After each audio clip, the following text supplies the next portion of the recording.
حضرت ابو سعید ابو الخیر رحمۃ اللہ علیہ کہتے ہیں میں غلام خرید کے لایا. جو غلام شرط کے ساتھ آتے تھے وہ سستے ملتے تھے، اور جن کو ہم بس خرید لاتے تھے اپنی مرضی سے وہ ذرا مہنگے ہوتے تھے. تو غلام نے کہا حضرت جی 3 شرطیں ہوں گی اگر آپ مجھے خریدیں گے. میں نے کہا بولو. کہنے لگا پہلی شرط یہ ہے کہ میں سارا وقت آپ کی بات مانوں گا، پر اذان ہوگی تو پھر میں کسی کی بھی نہیں سنوں گا، پر میں جانوں میرا رب جانے. میں نے کہا قبول ہے. کہنے لگا دوسری شرط یہ ہے کہ دن کے وقت بات مانوں گا، رات کو نہیں مانوں گا.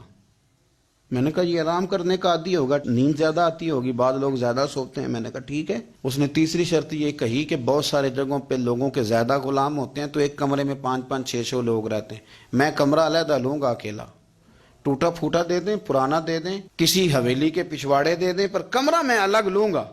کہتے ہیں میں نے کہا یار یہ بھی قبول ہے. میں اسے گھر لے آیا. میرے دل میں تھوڑا تھوڑا کھٹکا تھا کہ یہ کہتا ہے میں وقت پر نماز کے لیے جاؤں گا، کہیں کام چوری نہ کرے، لیکن فرماتے ہیں یہ تو کام دوسروں سے زیادہ کرتا تھا اور توجہ سے کرتا تھا اور ذوق سے کرتا تھا. 2 دنوں کا کام 1 دن میں کر جاتا. فرماتے ہیں ایک رات کسی مجبوری کے لیے مجھے کوئی پیغام آ گیا، کہیں جانا تھا. میں اور میری اہلیہ اٹھے، حویلی کے پیچھے ایک پرانے کمرے میں وہ رہتا تھا. جب ہم اس کے قریب سے گزرے تو اس کے کمرے کی عجیب حالت دیکھی کہ زمین سے آسمان تک نور ہی نور. ہم نے جب کان لگا کے سنا تو وہ رو رہا تھا اور کہہ رہا تھا مالک میرے ذمہ نہ میرے آقا کے بھی حقوق ہیں، اس لیے میں سارا دن تیری عبادت نہیں کر سکتا، صرف رات کو کرتا ہوں. مالک اگر میرے ذمہ تو نے یہ ڈیوٹی نہ رکھی ہوتی تو میں سارا دن بھی تیری بارگاہ میں حاضر رہتا، میں قرآن کی تلاوت کرتا، میں تیرے محبوب پہ درود و سلام پڑھتا، میں یہاں آ جاتا تیری ہی بارگاہ میں، پر میرے حقوق ہیں. اللہ وہ جو دن کی میری غفلتیں ہیں وہ معاف کر دے.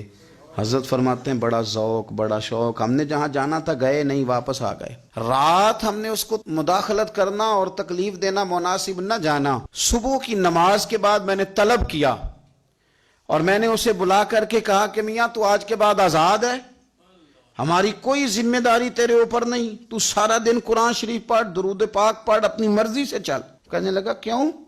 جلال میں غصے میں بات کرنے لگا. کیا مطلب ہے آپ کا؟ میں محنت کروں گا، کام کروں گا، یہ آپ کیا کہہ رہے ہیں؟ تو فرماتے ہیں میں نے اس سے کہا کہ رات نہ ہم نے تیرا منظر دیکھ لیا، تیری دعائیں تیری التجائیں، رب کے ساتھ تیرے رشتہ ہم مطلع ہو گئے.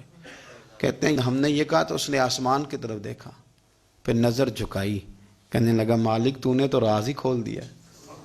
یہاں لوگوں کی جعلی کرامت مشہور ہوتا ہے تو وہ کمائی نہیں کرنی شروع کر دیتے، تویز دھاگے کی دکان نہیں چل جاتی.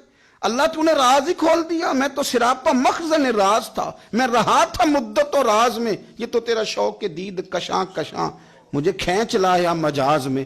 تو نے یہ کیا عجب کیا، مجھ کو بھی فاش کر دیا، میں ہی تو ایک راز تھا سینہ کائنات میں، مالک میرا بھی راز کھول دیا.